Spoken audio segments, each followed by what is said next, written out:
Prendre la parole demande une forme de courage et d'engagement. Dans ce podcast, ce sont des policiers et des policières qui vont prendre la parole. Ils vont nous raconter, vous raconter, une expérience professionnelle qui les a profondément marqués, au point parfois d'influer sur le cours de leur carrière. Police, le podcast.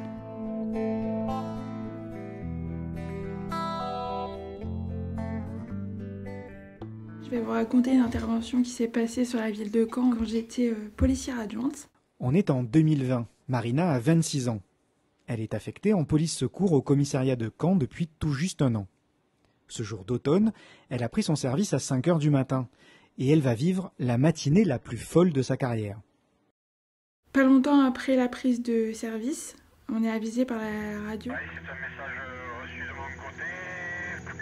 qu'un viol a été commis sous menace d'une arme de poing et que la victime nous attend chez sa sœur. On se rend rapidement sur place avec mes 3 collègues masculins.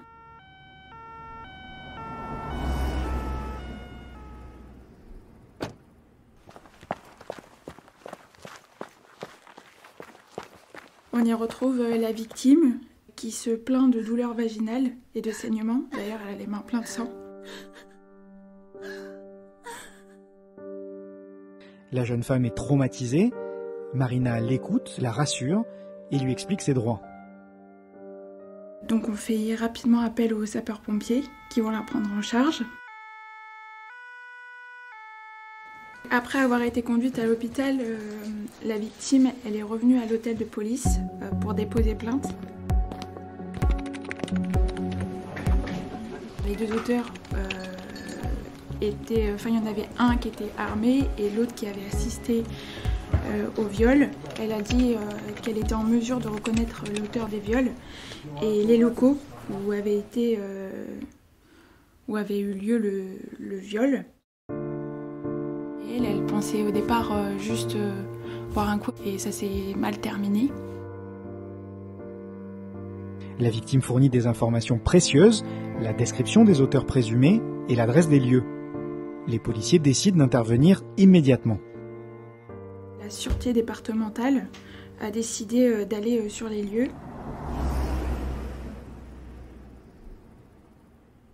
On y a été à plusieurs véhicules parce qu'on savait que c'était dans un endroit de Caen qui craignait un peu. C'était là où il y avait un squat. Moi, je suis restée dans un véhicule avec la victime, un peu plus écartée. Dans ce véhicule de police, à l'abri des regards, la jeune femme angoisse à l'idée de revoir ses agresseurs. Marina l'apaise, lui dit qu'elle est courageuse de porter plainte, et au même moment, une brigade pénètre dans le squat. Les collègues ont été sur place. Police !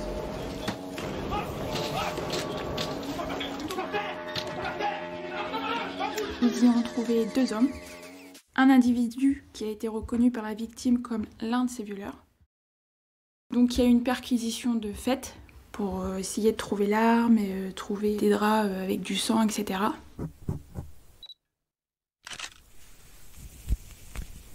Moi je restais avec la victime dans la voiture.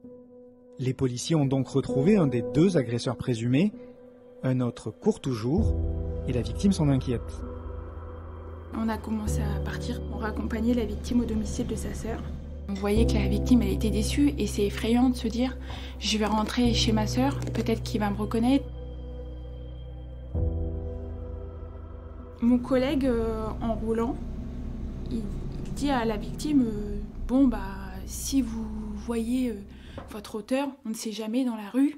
Enfin, mais nous jamais on se dit on va tomber dessus, ce serait irréaliste. Et même pas 200 mètres après qu'il dit ça, elle pointe du doigt, elle nous dit « c'est lui, il est là ». On s'arrête, il est de mon côté, je descends tout de suite. Marina bondit hors du véhicule et se jette sans hésiter sur l'agresseur. Et je procède au menottage. Et il a tellement été surpris qu'il n'a pas couru. On a rapidement appelé par radio la sûreté départementale qui était à quelques mètres. TVPS 300 Bravo, on est sur place. On leur a dit de dépêcher vite un véhicule pour venir chercher l'auteur On n'allait pas mélanger la victime et l'auteur, bien évidemment. Et que la victime, il faut qu'elle se sente en sécurité et qu'elle ne soit pas mise à vue de l'auteur. Après l'avoir interpellé, donc il a été mis en garde à vue. Et puis s'en est suivi des interrogatoires. Après, nous, on est en police secours, donc on assiste seulement aux interpellations. Ce genre d'intervention, c'est rare de trouver l'agresseur le jour même. Ça s'est super bien déroulé. J'ai eu des remerciements de la victime ainsi que la sœur plusieurs fois et elle s'était sentie écoutée et comprise.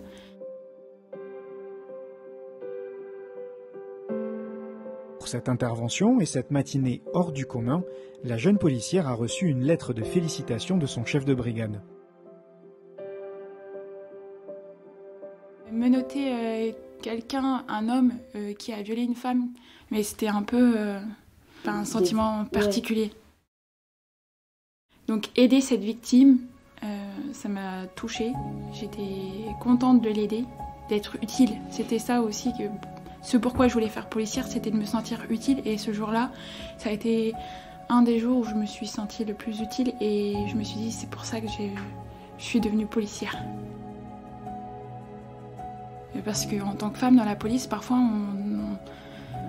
on m'a souvent demandé oui, mais en tant que femme, comment ça se passe dans la police, tu te fais pas trop embêter? Pas du tout. J'ai toujours eu ma place et je me suis toujours sentie à ma place. Et justement, plein de fois, on m'a dit merci d'être là, madame. Police, le podcast, une émission à retrouver tous les 15 jours sur l'ensemble des plateformes de diffusion.